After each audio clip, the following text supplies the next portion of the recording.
There comes a moment in every parent's life, a quiet, almost invisible shift when the balance between you and your children begins to change. For decades, you've nurtured, protected, and guided them. You gave up your time, your comfort, even your dreams, all so they could have a better future. But now, things feel different. They brush off your advice. They interrupt you. Sometimes it even feels like they see you as a burden. And that realization stings. It can leave you feeling small, invisible, even powerless. But here's the truth. Losing their respect doesn't mean you've lost your worth. In fact, there are powerful, graceful ways to reclaim your place, not by demanding it, but by inspiring it. Today, I'm going to share 6 emotional, life-changing actions that will help you regain your children's respect without conflict and with your dignity fully intact. You're not alone in this, and change is still possible, starting today. Let's begin with something that may surprise you. Stop chasing their approval. As we grow older, many of us fall into the habit of saying yes too often, of constantly trying to keep the peace. We go out of our way to make their lives easier, thinking that if we just keep giving, they'll finally see our value. But the opposite often happens. The more you try to please, the more invisible you become. Respect doesn't come from sacrificing yourself. It comes from standing tall in who you are. I once knew a woman named Lucia, a fierce, independent soul in her youth. But as her children grew, she softened herself to avoid conflict. She silenced her opinions, ignored the way they spoke to her, and molded herself around their lives. The result? They stopped listening. She wasn't the pillar anymore. She had become the background.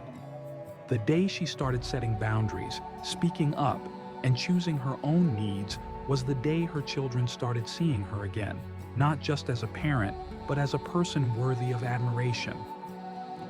Now let's talk about something just as important. Don't argue. Lead by example. When you're disrespected, the natural reaction is to fight back, to raise your voice, to remind them of everything you've done. But respect isn't something you win in battle. It's something you command by the way you carry yourself. Think about this. When you meet fire with fire, all you create is smoke. But when you meet disrespect with calm strength, with wisdom and presence, it disarms the other person completely. Michael, a retired teacher I knew, struggled with this. At school, he commanded attention. At home, his children laughed off his opinions. At first, he tried to fight for their respect, but all it did was push them further away. Then he changed. He stopped trying to be heard and started listening. He spoke less but with more intention. And over time, his quiet dignity spoke louder than any argument ever could. Your silence, when filled with wisdom, is often more powerful than your words. Another key to regaining respect is to withdraw emotional dependence. This can be the hardest lesson for a parent to learn. You've given them your heart, your time, your whole life, and naturally, you hope they'll give it back. But the moment they sense you need them to feel whole, they pull away. No one, not even your own child, wants to feel responsible for your emotional well-being. I met a woman named Nora who waited by the phone each evening, hoping her children would call, and when they didn't, she'd call them, too often. Her love was pure, but her dependence felt heavy. The day she stopped waiting and began living, joining groups, laughing with friends, exploring hobbies, her phone started ringing again. Not out of guilt, but genuine desire. Her children saw her as someone vibrant, not waiting. That shift made all the difference. Because when you stop needing them to fill your heart, they start respecting the fullness of who you are. Your joy must not come from their attention. It must come from within. And when it does, you become magnetic again. And then, there's something we often overlook: set boundaries and keep them. Respect isn't just about how others see you. It's about how you see yourself and what you're willing to tolerate. If your children speak over you, ignore your feelings, or treat your presence as an afterthought, and you allow it, you're teaching them how to treat you. Miguel, a retired businessman, learned this the hard way. He spent his life leading others, but with his adult children, he stayed silent, thinking it wasn't worth the conflict, until one day he decided it was. The next time they interrupted him, he calmly said, "You can speak when you're ready to listen." The next time they rolled their eyes, he said, "I don't expect you to agree, but I do expect respect." At first, they pushed back, but eventually, they listened. Why? Because they saw that their father wasn't backing down. And when someone stands firm in their worth, the world around them adjusts. Every time you reinforce your boundaries, you reinforce your value.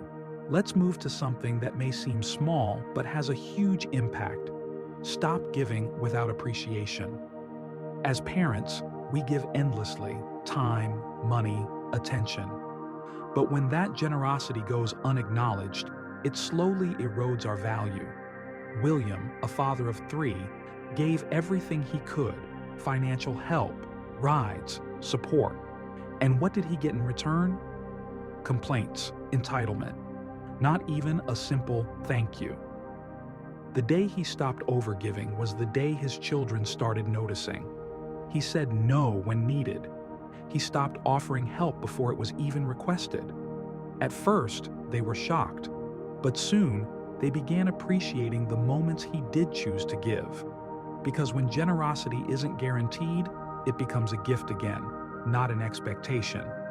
If you've been giving too much, pause, pull back, and watch how quickly others remember the value of what you offer.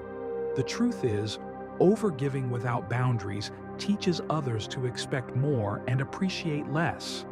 But measured giving, balanced with self-respect, teaches appreciation, gratitude, and mutual care. Finally, and perhaps most beautifully, build a life outside of them. This might be the most powerful change of all. You raised your children. You gave them wings. But now, it's your turn to fly. When your life revolves entirely around your children, they start seeing you as someone who needs them, who is waiting for them. But when you have your own joys, passions, and pursuits, you become someone they admire. Helena, a 78-year-old widow, found herself alone and empty after her husband passed. She clung to her children, trying to fill that space. But the more she clung, the more they drifted. Then, something shifted. She joined a book club, traveled, volunteered. She built a life so full that her children began reaching out, not out of obligation, but out of awe, because people respect those who live fully, not those who wait to be needed. And when your life glows from within, it gently invites others to walk toward your light. Let me tell you something you may not hear enough. It is never too late to regain your children's respect. It doesn't happen overnight, and it won't come through force or guilt. It comes through rediscovery, through boundaries, confidence, and self-love. You are still the same wise, strong, and loving person who raised them. And now, your greatest lesson to them might not come from what you say, but from how you live. Be your own center. Reclaim your voice. And remember, respect isn't something you wait for. It's something you embody. Day by day, moment by moment. If this video touched your heart, leave a comment below and share your story. How have you faced this challenge? What have you learned about earning respect, not just from others, but from yourself? Don't forget to like this video, share it with someone who may need it, and subscribe for more wisdom every week. You are not invisible. You are not done. Your story still matters, and the best chapters may still be ahead. We'll see you in the next one.